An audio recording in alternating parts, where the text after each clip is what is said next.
हरे कृष्णा। स्वागत है कृष्ण पुस्तक के आज के सत्र में। तो पिछले सत्र में हम 39th चैप्टर यानी कि 39वें अध्याय पर चर्चा किए थे, जिसमें अक्रूर जी जो है वापस लौट रहे हैं ब्रज से, वृंदावन से, और सारे ग्वाल बाल नंद बाबा सब उनके साथ हैं। और यमुना में जब स्नान करने के लिए अक्रूर घाट पर अक्रूर जी यमुना स्नान करने के लिए गए हैं, तो वहाँ पर यमुना के भीतर अंदर में उनको विष्णु चतुर्भुज नारायण शेषशायी भगवान महाविष्णु का वहाँ पर उनको दर्शन हुआ है। तो अब हम अगले अध्याय में पहुंच रहे हैं, जिसका नाम है 40वां अध्याय है अक्रूर जी द्वारा स्तुति। तो जब भगवान के उस अद्भुत स्वरूप को, उस साम्राज्य को देखा यमुना के अंदर, भगवान ने बहुत विस्तार से वहाँ पे भगवान ने अपना दर्शन अक्रूर जी को करवाया कि शेषशायी भगवान महाविष्णु चतुर्भुज नारायण यमुना के अंदर स्थित हैं। देवी देवता यक्ष किन्नर गंधर्व चारण भाट बंदी सूत मागध जितने भी देवी देवता हैं, 33 करोड़ देवी देवता, सब उनके सामने खड़े होकर के न इति उनकी स्तुति कर रहे हैं। और उस दृश्य को जब अक्रूर जी ने देखा है, तो अक्रूर जी देख रहे हैं कि इतना विशाल साम्राज्य, और अक्रूर जी उस साम्राज्य को जब देखे तो चकित रह गए। और पिछले अध्याय के अंत में हमने पढ़ा था कि वे जो है हाथ जोड़कर शीश झुकाकर गदगद वाणी से भगवान की स्तुति करने लगे। तो वो स्तुति क्या है, उस पर हम अब चर्चा करेंगे। ये 40वां अध्याय का नाम है अक्रूर जी द्वारा स्तुति। तो यदि स्मरण हो तो हम लोगों ने नवदा भक्ति के सेमिनार में छठे दिन अक्रूर जी के चरित्र का वर्णन किया था। तो अक्रूर जी ने दशावतार स्तुति भगवान की थी। श्रीमद् भागवतम में उसका विस्तार से वर्णन है। तो हम शुरू करते हैं। तो अक्रूर जी ने इस प्रकार स्तुति की, प्रिय भगवान, आप समस्त कारणों के परम कारण हैं तथा आप ही मूल एवं अविनाशी मूर्ति श्री नारायण हैं। तो ब्रह्म संहिता के सेमिनार में जो पहला श्लोक जिस पर हम चर्चा किए थे, ईश्वरः परमः कृष्ण सच्चिदानंद विग्रह अनादिरादिर गोविंद सर्व कारण कारणम। तो वहां ब्रह्मा जी भी भगवान को बोल रहे हैं सर्व कारण कारण। यहाँ अक्रूर जी भी वही चीज बोल रहे हैं कि आप क्या हैं, सब कारणों के कारण हैं। ब्रह्म संहिता के सेमिनार में भी इस पर चर्चा हुई थी कि कैसे। तो हमारे पीछे कारण हैं हमारे माता पिता, उनके पीछे उनके माता पिता। इस प्रकार से चलते चलते चलते हम पहुंचेंगे कहाँ, ब्रह्मा। ब्रह्मा के कारण है गर्भोदक्षाय विष्णु, गर्भोदक्षाय विष्णु के कारण है कारणोदक्षाय विष्णु, कारणोदक्षाय विष्णु के कारण है महासंकर्षण। और इस प्रकार से चतुर्व्यूह हो, फिर उसके ऊपर संकर्षण, फिर एक चतुर्व्यूह हो, फिर इस प्रकार से जो है ये क्रम चलता रहता है। और अंत में जाकर के हम पहुंचते हैं कृष्ण। तो कृष्ण जो है वो अंतिम है, उनका कोई कारण नहीं है। अब यहाँ ये नहीं कह सकते कि कृष्ण के कारण कोई और है, नहीं, कृष्ण सबके कारण है। इसीलिए ब्रह्मा जी ने वहां स्पष्ट रूप से बोल दिया है कि अनादिरादिर गोविंद सर्व कारण कारणम, आप ही एकमात्र सब कारणों के कारण हैं, है ना। तो यहाँ अक्रूर जी भी वही बात को एक तरीके से दोहरा रहे हैं। मैं आपको सादर प्रणाम करता हूँ, आपकी नाभि से कमल प्रस्फुटित होता है तथा उस कमल से ब्रह्मांड के कर्ता ब्रह्मा जी का जन्म होता है। अच्छा, यहाँ पे एक चीज़ को हम समझें कि जो अक्रूर जी हैं ये कोई साधारण मनुष्य नहीं है हमारी तरह, वो भगवान के मर्म को जानते हैं। इसीलिए तो ना नवदा भक्ति के नव आचार्यों में से एक उनका भी एक पद है। तो ब्रह्मा जी भगवान के मर्म को जानते हैं कि सर्व कारणों के कारण है। ब्रह्मा जी उनसे आते हैं, उनकी नाभि से कमल प्रस्फुटित होता है और उस कमल पर ब्रह्मा जी विराजमान होते हैं, है ना। तो ये सब जानते हुए कि सर्व कारणों के कारण भगवान श्रीमन नारायण श्री कृष्ण साक्षात हैं, वहाँ अक्रूर जी क्या कर रहे हैं, उनको सादर प्रणाम कर रहे हैं, शीश झुकाकर उनको प्रणाम कर रहे हैं। चूंकि ब्रह्मा जी इस ब्रह्मांड के कारण हैं, अतः आप सभी कारणों के कारण हैं। भूमि, जल, पावक, गगन व समीर तथा अहंकार एवं महत्त्व आदि इस भौतिक सृष्टि के सभी तत्वों की उत्पत्ति आपके विग्रह से होती है। तो श्रीमद् भागवतम के द्वितीय और तृतीय स्कंद में इन विषयों पर बहुत विस्तार से चर्चा है। विशेष करके तृतीय स्कंद में जो मैं अभी अध्ययन कर रही हूँ तो उसमें बहुत विस्तार से बताया कि भगवान जो विराट स्वरूप है, कैसे विराट भगवान के एक एक श्री अंग से सृष्टि का एक एक तत्व जो है विस्तारित होता है, कैसे उनके एक एक श्री अंग से अलग अलग जो है देवी देवता, यक्ष, चारण, किन्नर, गंधर्व, इन सब का जो है उत्पत्ति होती है। तो इससे हम समझ गए कि भगवान ही सब कारणों के कारण है, उनसे ही सब कुछ आ रहा है। तो ग्रंथों का अध्ययन करना इसीलिए बहुत ज़रूरी है। अभी कुछ दिन से एक YouTube चैनल है, हमारे इस्कॉन डिवोटीज़ का ही है, उसका नाम है शिक्षार्थकम, चैनल का नाम है। तो वो लोग आजकल जो मॉडर्न कल्चर की जो विचारधारा हैं उनको वहाँ पर चुनौती देते हैं अपने वीडियोस के ज़रिए, क्योंकि आजकल की जनरेशन ये राम जन्मभूमि और भगवान राम ने सेतु बनाया था या नहीं, सबको प्रोपेगेंडा मान करके और उससे दूर रहते हैं, क्योंकि आजकल की जनरेशन जो है शास्त्रों का अध्ययन नहीं करते हैं, है ना। तो 2 दिन पहले मेरे पास एक प्रभु जी का कॉल आया, जो मेरे प्रभु जी को भी अक्सर क्वेश्चंस पूछते रहते हैं और शायद टॉक शो के ज़रिए ही वो हमसे जुड़े हैं। उनका नाम है नीरज सिंह। तो आधे घंटे तक उन्होंने मुझसे इसी प्रकार के क्वेश्चन किए जो आजकल के तथाकथित वैज्ञानिक और विज्ञान के जो अध्यापन करने वाले हैं, जो अध्यापक हैं और जो विज्ञान के शिक्षण, मतलब विज्ञान का जो शिक्षण ले रहे हैं या विज्ञान के जो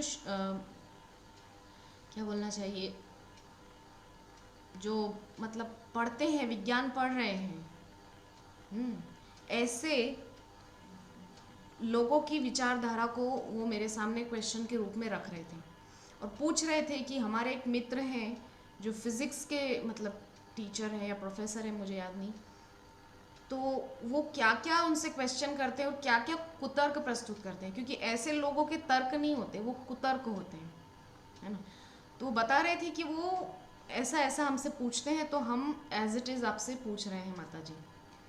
तो उन्होंने मुझसे पूछा कि जो क्या बोलते हैं ये इस्कॉन वाले एनआईटी आईआईटी ये इन्हीं सारे कैंपसेस के बाहर जा कर के क्यों गीता बुक स्टॉल लगाते हैं और क्यों इन्हीं लोगों को रिझाने की कोशिश में लगे रहते हैं सब समय।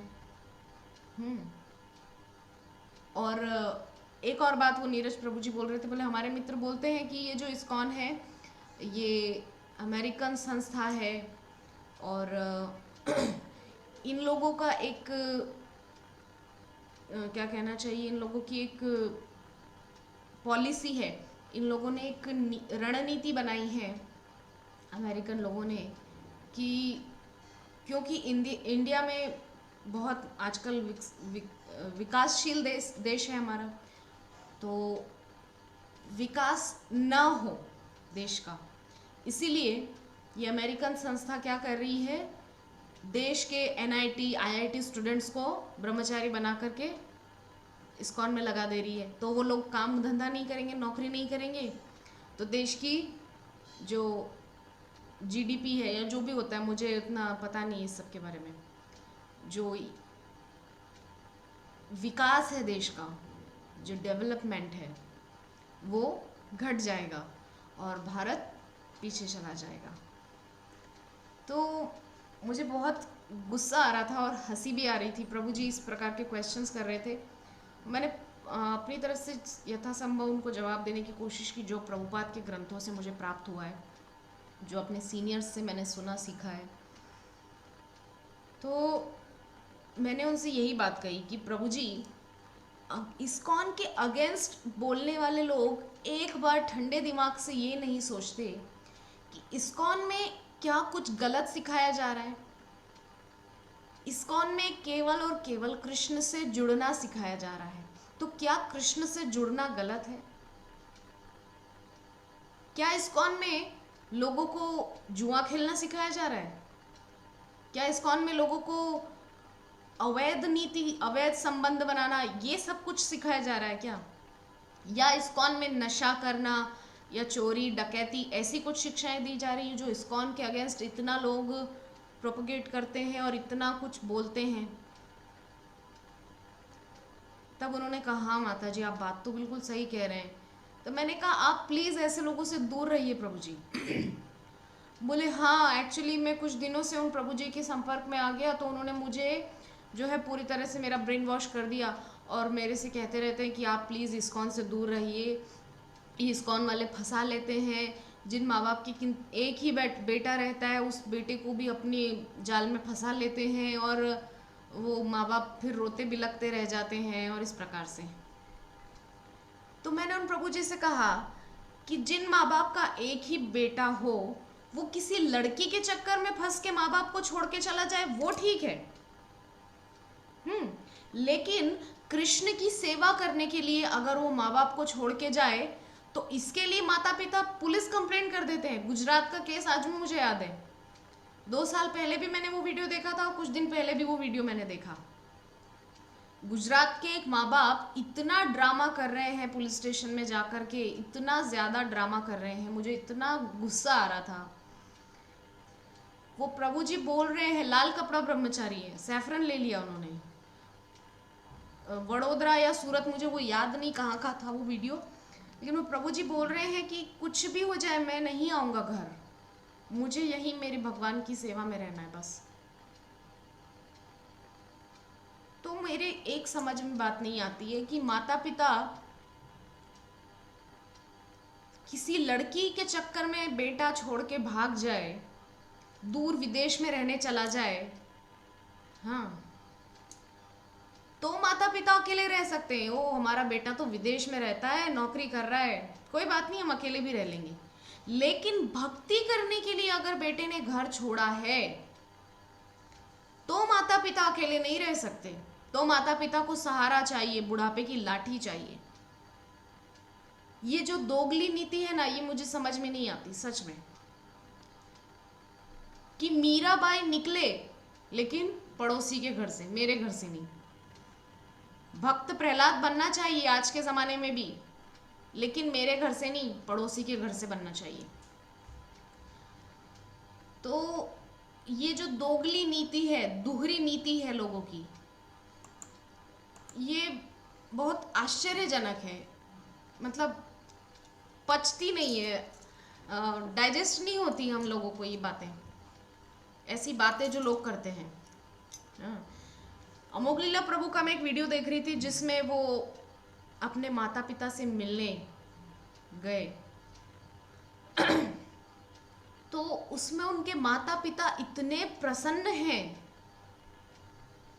अमोघ लीला प्रभु अपने माता पिता के इकलौते बेटे हैं और कोई छोटी मोटी नौकरी नहीं करते थे अमोघ लीला प्रभु। एक मल्टीनेशनल कंपनी, अमेरिका की मल्टीनेशनल कंपनी में अमोघ लीला प्रभु एक बहुत रिस्पेक्टेड पोस्ट पर थे। उनकी बहुत रेप्यूटेड, एक बहुत रेप्यूटेड पोस्ट पर थे, उनकी बहुत अच्छी रेपुटेशन थी। लेकिन उस सबको त्याग करके जब अमोघ लीला प्रभु अपने गुरु महाराज के चरणों में समर्पित हो गए, श्रील प्रभुपाद के चरणों में समर्पित हो गए और उन्होंने सैफरन ले लिया सीधा, तो सोचिए उनके माँ बाप को कितना कष्ट होना चाहिए था। इकलौता बेटा है और इतनी बड़ी जॉब छोड़ दिया। कोई छोटी मोटी जॉब नहीं थी। मेरे ख्याल से उनका मंथली जो उनको मिलता होगा 1 लाख से नीचे नहीं होगा। और इतना बड़ा जॉब छोड़ करके व्यक्ति कृष्ण सेवा में आ गया और उनके माता पिता खुश हैं। बोले हम लोग बहुत खुश हैं कि हमारे घर से एक संत निकला है। तुलसीदास जी बोल गए हैं कि वही माता धन्य है जिसकी कोख से भगवान का भक्त जन्म ले। मुझे वो चौपाई इस समय याद नहीं आ रही है। राम भगत जासु सुत होई, इस प्रकार से कुछ कोई है वो चौपाई। तो कहने का जो तात्पर्य है वो यही है, तुलसीदास जी यही कहना चाहते हैं कि जननी वो ही भली है इस दुनिया में जो राम सुत को या कृष्ण राम भक्त को या कृष्ण भक्त को जन्म दे, वरना तो कोख उसकी किसी काम की नहीं। जीवन का उसने कुछ सार तत्व निकाला ही नहीं, कुछ जीवन उसका बर्बाद है उस स्त्री का जिसकी कोख से भगवान का भक्त जन्म ना ले। बड़े बड़े संतों ने उस कोख को धन्य कहा है जिसकी कोख से, जिस माँ की कोख से भगवान के भक्त जन्म ले। धन्य है सूरदास की माता की कोख, धन्य है मीराबाई की माँ की कोख, जिनमें ऐसे अमोल रत्न, अनमोल रत्न, जिन्होंने अपना जीवन कृष्ण भक्ति के लिए समर्पित कर दिया। तो हम जो हमारा मुद्दा है उस पर लौटते हैं। तो मैं चर्चा कर रही थी कि जो चैनल है शिक्षार्थकम, उसमें वो लोग इसी तरह के प्रोपोगेंडास के अगेंस्ट बात करते हैं।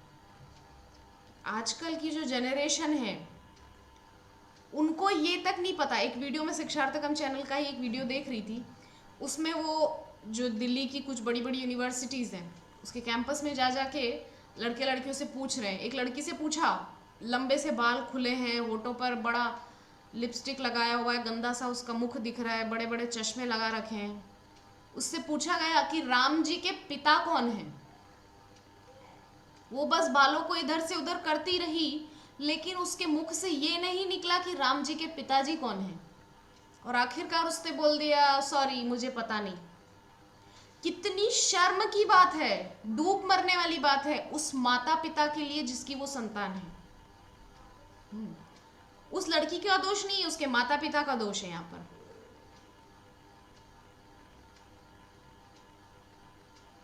श्रील प्रभुपाद कहा करते थे अपने गृहस्थ शिष्यों से कि तुम खुद वैसा आचरण करो जैसा तुम अपने बच्चों में देखना चाहते हो। आपको बच्चों को बैठ के सिखाना नहीं, देखो बेटा ये है माला, इसको ऐसे जपते हैं, बच्चा जाएगा, अरे नहीं मेरे पास टाइम नहीं, मुझे तो खेलना है, वो मेरा दोस्त आ गया चिंटू, लो मैं जाता हूँ उसके साथ। नहीं, ऐसे बच्चों को आप नहीं सिखा सकते। बच्चों को सिखाने का एकमात्र तरीका यही है कि आप खुद वैसा आचरण करो, वो ऑटोमेटिकली सीख जाएंगे। क्योंकि बच्चे माँ बाप की परछाई होते हैं, बच्चे वही करते हैं जो माँ बाप करते हुए उनको दिखाई देते हैं। अगर बच्चों को दिखेगा कि मतलब किसी दुकान में माँ के साथ गए हैं शॉपिंग करने के लिए और देखा कि माँ ने चोरी से सामान उठा करके अपने बैग में घुसा लिया, तो बच्चे की उस कोमल चेतना के अंदर, क्योंकि अभी मिट्टी कच्ची है, हम जानते हैं ना कुम्हार जंगल में से कच्ची मिट्टी खोद खोद के लाता है, गाड़ा, उसका जो पीछे का जो गाड़ा होता है हमारे उधर उसको बोलते हैं बैलगाड़ा, बैलगाड़ी बोलते हैं। तो वो जो पीछे का हिस्सा होता है उसको वो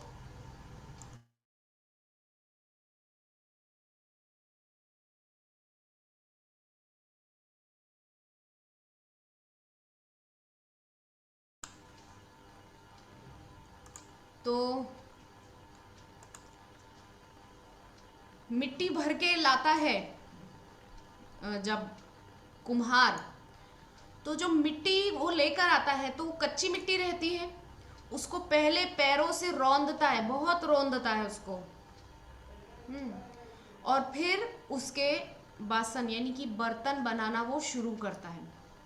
तो जब तक वो चरखे पे उसको चलाता है तब तक वो कच्चा रहता है, लेकिन फिर उसको आवे में पकाता है। आवे में यानी कि एक आग का बहुत बड़ा आवा रहता है कुम्हार लोगों के घर में, उसमें वो कच्चे बर्तनों को पकाते हैं, उनको मजबूत बनाते हैं ताकि वो फट से टूट ना जाए, थोड़ी सी चोट लगने से। ज़्यादा बड़ी चोट लगेगी तो टूटेगा ही। तो कहने का जो तात्पर्य है वो बस इतना है कि बच्चा भी कच्ची मिट्टी के समान ही होता है।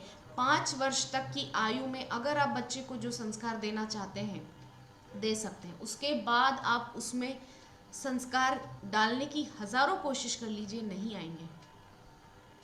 इसी प्रकार से आवे में पके हुए मिट्टी के बर्तन को फिर कुम्हार एक बार कोशिश करे कि थोड़ा चरखे पे लगा के मैं फिर उसको थोड़ा शेप, एक नया शेप दे दूं, नहीं होगा, वो पका हुआ बर्तन है। उस पर और थोड़ी गीली मिट्टी लगा के कोशिश करेगा, वो मिट्टी भी नहीं चिपकेगी उसके ऊपर, गीली मिट्टी वो उखड़ जाएगी। तो यहाँ हमारा जो मूल मुद्दा है हम उस पर आते हैं कि माँ बाप को चाहिए अपने बच्चों को जन्म से ही, गर्भ में ही माताएं ऐसी चेष्टा करें अपने बच्चों को भरपूर संस्कार दें। स्वयं जब गर्भावस्था में रहे तो वैदिक शास्त्रों का अध्ययन करें, भगवत गीता का अध्ययन करें, श्रीमद् भागवतम का अध्ययन करें, रामायण रामचरितमानस का अध्ययन करें, संतों की वाणी का श्रवण करें, सत्संग का आश्रय ले। तभी तो ना गर्भावस्था में उस गर्भ में पल रही संतान को भी संस्कार अंदर ही बीजारोपण हो जाएगा। क्यों कहा गया है कि ब्रह्मांड भ्रमिते कौन भाग्यवान जीव, गुरु कृष्ण प्रसादे पाए भक्ति लता बीज। तो ये बीजारोपण गर्भावस्था से ही हो जाना चाहिए। गुरु कृष्ण प्रसादे, तो गर्भ में तो गुरु नहीं मिला है ना, सब प्रहलाद जी की तरह थोड़ी हो जाते हैं जिनको गुरु गर्भ में ही मिल जाता है। वहां कौन कृपा करता है, वहां कृष्ण कृपा करते हैं। तो कृष्ण की कृपा से मतलब सत्संग यदि माँ करेगी तो कृष्ण की कृपा से माता के गर्भ में पल रहे उस संतान को भी हरि कथा सुनने को मिलेगी और उसमें संस्कार बचपन से ही पड़ जाएंगे। तो वो जो वीडियो मैंने देखा उसमें एक लड़की से पूछा कि राम जी के पिताजी कौन है, उसने साफ मना कर दिया मुझे तो नहीं पता है, माफ कीजिए। तो एक लड़की से और प्रश्न पूछा कि जो राम जी हनुमान जी जो हैं संजीवनी किसके लिए लाने गए थे? तो उसने इतना हास्यास्पद उत्तर दिया कि जिसका मैं क्या कहूँ। उसने कहा, जहाँ तक मुझे लगता है शायद सीता माता के लिए लाने गए थे। नहीं नहीं नहीं नहीं, आई थिंक राम जी के लिए। सोचिए अब क्या अवस्था है आजकल की जनरेशन की। उनको ये तक नहीं पता कि हनुमान जी संजीवनी बूटी किसके लिए लाने गए थे। ये है आज की जनरेशन। तो इससे हमको जो शिक्षा मिल रही है वो ये है कि हमारे संपर्क में जो भी व्यक्ति हैं, हमें चेष्टा करनी चाहिए उनको हम भगवत गीता, भागवतम पढ़ने सुनने के लिए प्रेरित करें। और विशेषकर ऐसी माताएं बहनें जो गर्भावस्था की स्थिति से गुजर रही हैं, उनको विशेष करके सत्संग का आश्रय लेना ही चाहिए। अन्यथा परिणाम ऐसे ही होगा जैसा ये डीडीयू जेएनयू के बाहर कैंपस में मिले लड़के लड़कियों के आंसर से परिणाम मिला। ये बड़ी बड़ी यूनिवर्सिटीज में पढ़ते जरूर हैं, लेकिन इनको हमारे वैदिक सनातन संस्कृति के बारे में कुछ भी नहीं मालूम है, कुछ भी नहीं, एकदम जीरो है ये लोग। और कहने के लिए देश की बड़ी बड़ी यूनिवर्सिटीज में पढ़ रहे हैं, DU Delhi university, JNU Jawaharlal Nehru university. तो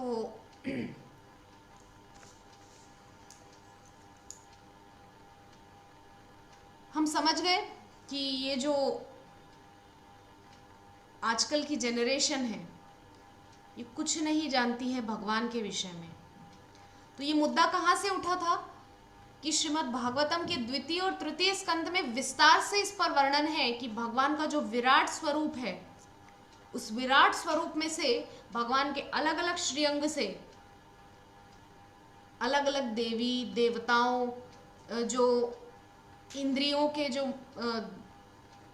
विषय है और उन सबके जो भी उससे संबंधित जो भी देवी देवता हैं, उन सबकी उत्पत्ति मूल रूप से भगवान विराट के श्रीअंगों से हुई है ना। तो जीवों की एवं समस्त भौतिक शक्ति, तटस्था शक्ति और प्रकृति की उत्पत्ति भी आप ही के शरीर से होती है। जीवात्माओं, मन, इंद्रियों के विषय तथा भूत जगत के प्रपंचों का नियमन करने वाले देवताओं की उत्पत्ति भी आपके श्री विग्रह से होती है। देखिए वही बात घूम फिर के आ गई, भगवान के श्री विग्रह से होती है। सब कुछ भगवान के श्री विग्रह से ही आ रहा है। ब्रह्मा जी ने क्यों भगवान को बोल दिया कि आप ही सर्व कारण कारण हैं? क्योंकि ब्रह्मा जी जानते हैं कि मुझे तो केवल निमित्त बनाया है। वो कठपुतली नाच होता है ना, एक ऊपर से ऐसे रस्सियां पकड़ के रखता है अपने हाथों में और नीचे कठपुतलियां नाच रही होती हैं।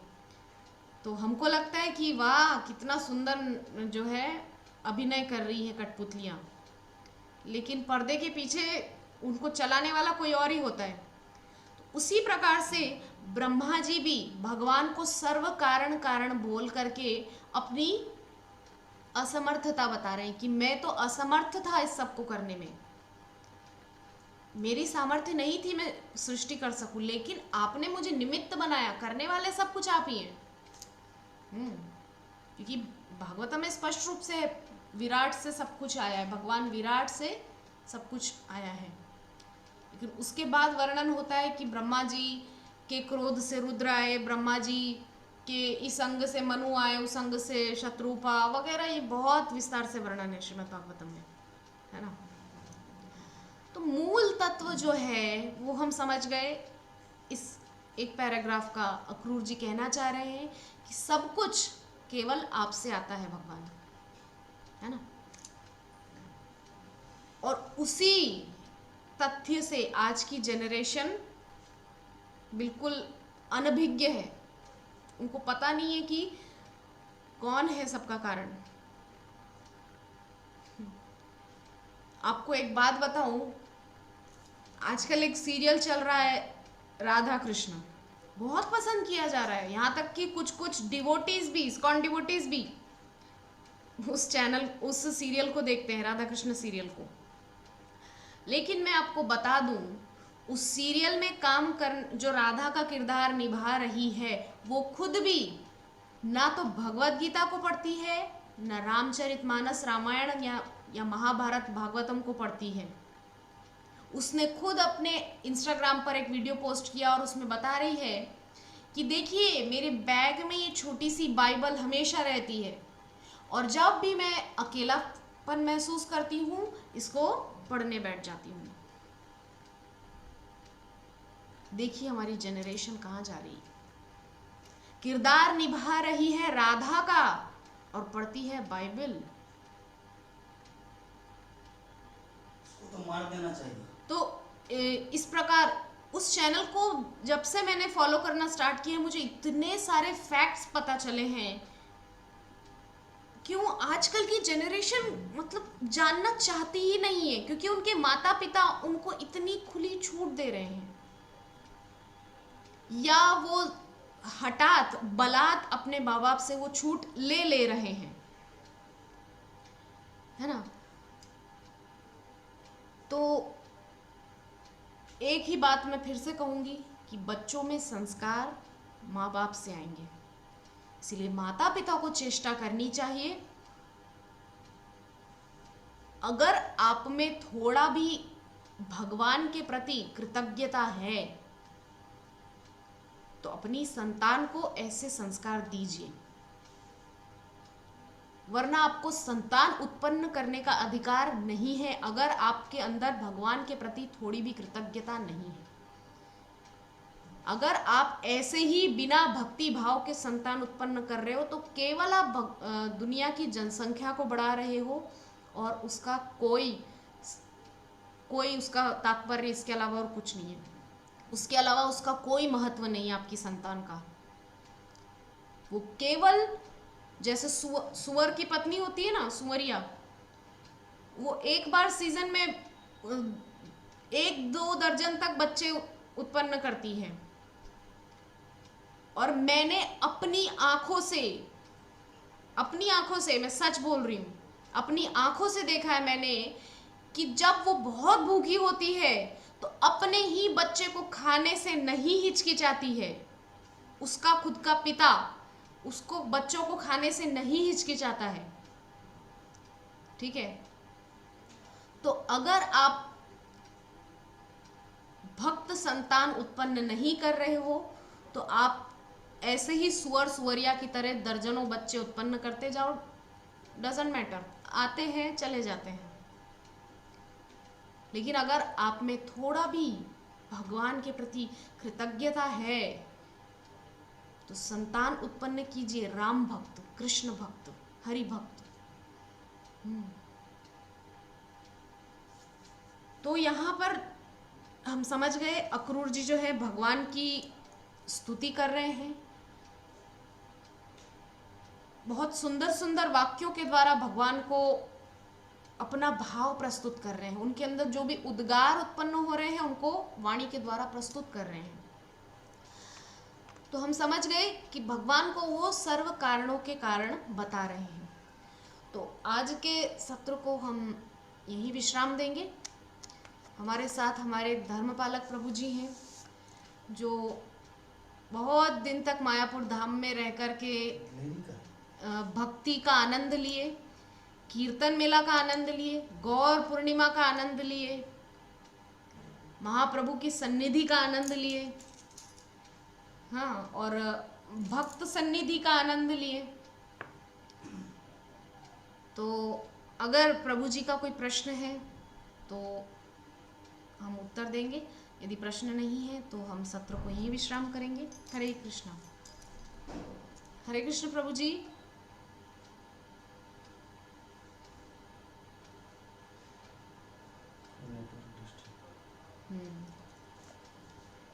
तो शायद प्रभु जी का नेटवर्क खराब है, इसीलिए उनका वीडियो भी नहीं चल रहा था, बंद हो गया और अभी वो डिस्कनेक्ट हो गए हैं। तो ठीक है, हम आज के सत्र को यहीं विश्राम देते हैं। तो मेरा जो भी मुझे सुन रहे हैं उन लोगों से मेरा यही निवेदन है कि ऐसे मुद्दों पर ध्यान दीजिए। ये जो हिंदू विरोधी जो एक आंदोलन चल पड़ा है, सबसे पहला मैं आप लोगों से निवेदन करूंगी, जितना ज़्यादा हो सके बॉलीवुड का बॉयकॉट कीजिए। आप बिल्कुल बॉलीवुड को आप फॉलो करना, उससे इंस्पायर होना बंद कर दीजिए। वो लोग किसी को इंस्पायर नहीं करते हैं। ये हमारी सिर्फ एक भ्रांति है कि वो लोग हमारे इंस्पिरेशन हैं। आप क्या इंस्पिरेशन लेंगे? अमिताभ बच्चन कमला पसंद बेच रहे हैं आजकल, ओ बाप रे। क्या आप उनसे कमला पसंद खाने की इंस्पिरेशन लेंगे? सबका आइडियल जो होते हैं अमिताभ बच्चन, वो आजकल पान मसाला जैसी घटिया चीज बेचने पर आ गए हैं। क्या उनके घर में इतनी भी भुखमरी आ गई है, इतनी गरीबी आ गई है कि उनको पान मसाला जैसी चीज बेचने के लिए मजबूर होना पड़ा? ये मेरा प्रश्न है। जो लोग बॉलीवुड और बॉलीवुड के अंदर रहने वाले लोगों से इंस्पायर होते हैं, लोग उनको सदी का महानायक बोलते हैं। तो मेरा उन लोगों से यही प्रश्न है, आपके वो महानायक क्या इतनी भूखमरी में आ गए हैं कि उनको पान मसाला जैसी चीज बेचना पड़ रही है? इससे समझ में आता है कि उन लोगों को कोई फर्क नहीं पड़ता कि देश की जनता भाड़ में जाए, नर्क में जाए, हमारे घर में पैसा आना चाहिए। तो जब वो लोग अपने घर में केवल पैसा आने का मार्ग बना रहे हैं और देश की जनता को कुएं में धकेल रहे हैं खुद, तो क्या अब भी आप लोग उनको अपना इंस्पिरेशन मानेंगे? अब भी आप लोग उनसे इन्फ्लुएंस होंगे? अब भी आप लोग उनको अपना आइडियल कहेंगे? मुझे आश्चर्य होगा अगर ऐसा होगा। तो